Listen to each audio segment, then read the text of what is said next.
ကောင်းတာမကောင်းတာတော့ဒီအရှိပေါ်မှာအများကြီးမူတည်တာပေါ့နော်မင်္ဂလာပါခင်ဗျာဒီနေ့မှာတော့စားလို့ကောင်းပြီးတော့ပြုလို့ရတာရိုးရှင်းလေကိုတဲ့ကပောင်းချက်နေလေးကိုပြပြပေးတော့မှာဖြစ်ပါတယ်အစီဆိုလာလို့ရှိရင်တော့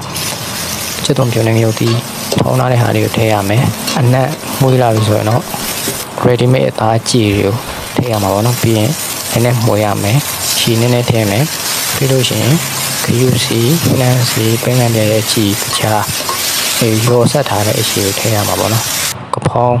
စားကောင်းတာမကောင်းတာတော့ဒီအရှိပေါ်မှာအများကြီးမူတည်တာပေါ့နော်ဒီအရှိကကောင်းကောင်းဆက်ထားလို့ရှင်တော့ပို့ပြီးတော့စားကောင်းပါတယ်ချက်ခါနေလို့ရှင်တော့အရွက်ထည့်ပြီးတော့မိပိတ်လိုက်လို့ရပါပြီ